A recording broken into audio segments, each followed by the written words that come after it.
Hello, welcome back to Mere Skepticism. My name is Kimmy. Here at Mere Skepticism, we're going to take the tools and resources of philosophers, historians, archaeologists, all different kinds of peer-reviewed and substantial sources. But what we're going to do is really use it in a way that's common sense. And that's because most of us are at a common sense level, including myself. I'm digging through stuff. It can twist my brain around a little bit. But what we need to do is be able to give an answer for the reason that we have hope. I personally am a Christian, but a lot of these answers are going to hold true of many faiths. And I think that we'll find that our discussions can get more creative as well as more helpful to you if you send in to me any questions that you have. I'm on Instagram as well as Twitter. You can and YouTube. You can send me messages on things that you're struggling with that we can really work through together and get some good resources on.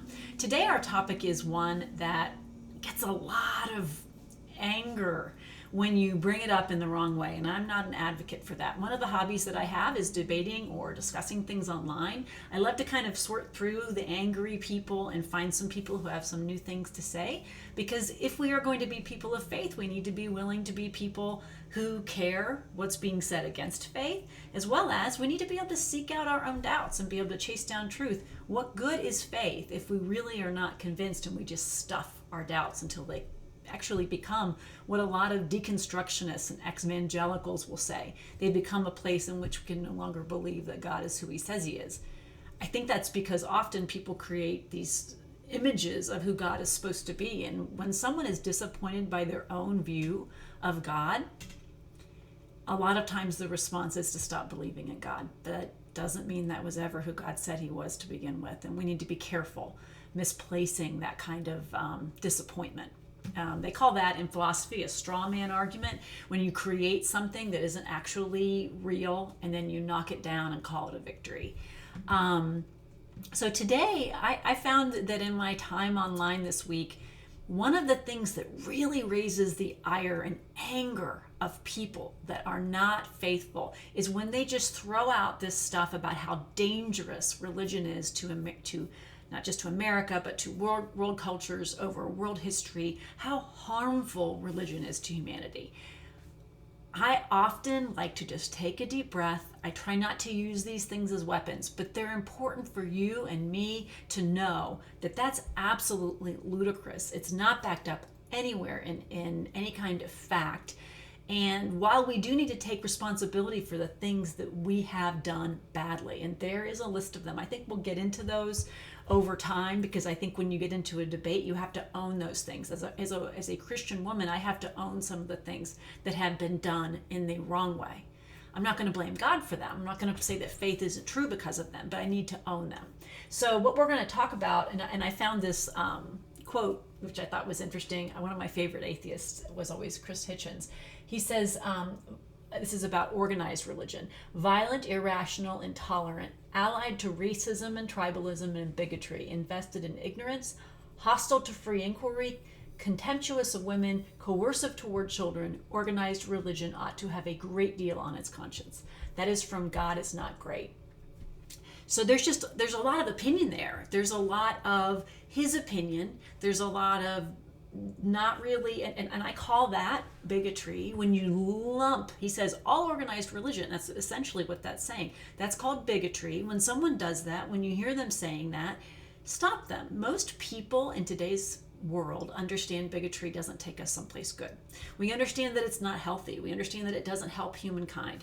But for some reason, when it comes to religion, people feel like they have this kind of carte blanche. They have this free pass to be able to say all people of religion are dangerous and not thinking and all these other things that are, quite frankly, I don't know where they get those from. Maybe they are surrounded by a circle of people like that. I can't answer that. But it's certainly not the experience I have seen in the Christian faith that I have followed or any of my sphere. So what we're going to talk about is, how do you answer someone who says that? How can I give you some tools to be able to say, wow, that's so far from true. I'm going to give you some of the lighter ones first, and then I'm going to give you one that, yes, you could use as a weapon to beat people over the head with. I don't suggest you do. I think if you believe that exchanging with the world and learning and also finding people who are open enough to listen, using these things as weapons essentially makes you no better than the people like Chris Hitchens here, who's just lumping together and a bigot. Okay, I like him. He's funny, but he's gone now. But I liked his personality, and I liked a lot of the intelligence that he brought to some of his arguments. But when it came to organized religion as a whole, he was a bigot. And so what we have to really look at is, okay, what are the lighter things? What are some really simple things that we need to know, even if we don't share them in a quote unquote argument? One of them is there was a research project done by Philanthropy Roundtable that said, that Christians are several times more likely to give of their money than our non-religious counterparts. And I don't think that's just Christian. I believe that's religions in a whole. On average, $695 was given by people who had no faith tradition versus $1,590 by those who did. Now, I know this is not a big deal, but it's important in the bigger scheme to understand that what we do as quote-unquote religious people is certainly not all bad. If you look at the Gallup poll, they also agree that people of faith are much more likely by a multiple to give of their time and volunteer. And the skeptic will say, well, that's because you're trying to convert people. It's all about you. It's self-centeredness. It's not service. But they actually did a study on that too, and they found that it wasn't just to further their ideas, that there was actually a cohesive body of evidence that shows that it was about aid and relief, helping people in their distress, those kinds of things. And so those things just simply aren't true. So we have to be able to say, okay, so what else does religion offer? Well, we know that people statistically who are quote unquote religious they self-report higher levels of happiness, lower levels of depression. That doesn't make religion true. You need to be really clear on that. It doesn't make religion true. But what it does say is not everything about religion is negative. In fact, I really would argue that there's not that much negative about religion when you really start digging it in. Now, again, taking responsibility, we have not always been above being small and petty and judgmental and dangerous. And yeah, there are people under the umbrella of faith that have done some pretty heinous things that we need to own. This is not about what's called whataboutism, which is basically trying to deflect responsibility. I accept full responsibility, but one of the things that I do notice is that people who use this argument about how people of faith are so harmful to culture is that all human history, all of it, is barbaric. No matter what people believed, no matter what they were doing, it was barbaric. Slavery, racism, misogyny, all of things, all part of all of human history. I'm not dodging that Christianity in particular, religion in particular, had unfortunately played into that in ways it never should have. We need to own it. Just like all of us have to own that we're in North America, that there's a history of slavery that needs to be owned. It needs to be faced up to, and it needs to be recognized as being just plain evil, which if you're not religious, you don't believe it anyway, but you get the point.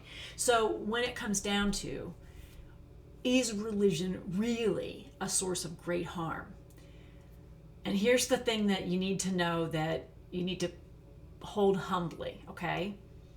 When someone tells you that, what they probably don't realize, and I had a woman who she was a mean girl. She was just mean. And all I was doing was stating facts. I try really hard not to. Sometimes I struggle not being a little bit condescending, I'm not gonna lie, working on it. But I was trying not to be anything but factual. And I said, did you know that 93% of war and genocide was laid at the hands of leaders who had no faith tradition? Now that's different than saying atheists did it, okay? And as Christians, we've got to stop saying things that aren't true. That isn't true. We can't blame atheism for 93% of war and genocide.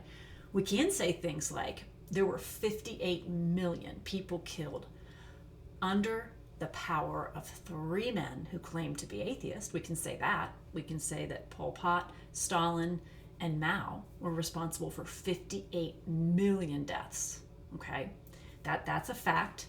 It does shed light on this idea that religion is so harmful, right?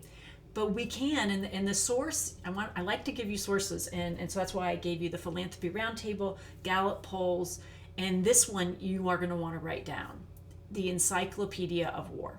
The Encyclopedia of War is not coming from some kind of pro-religious bent. It's essentially simply chronicling these disastrous events throughout human history, and they start way back into ancient history, and it basically is war, genocide, all of that nasty stuff.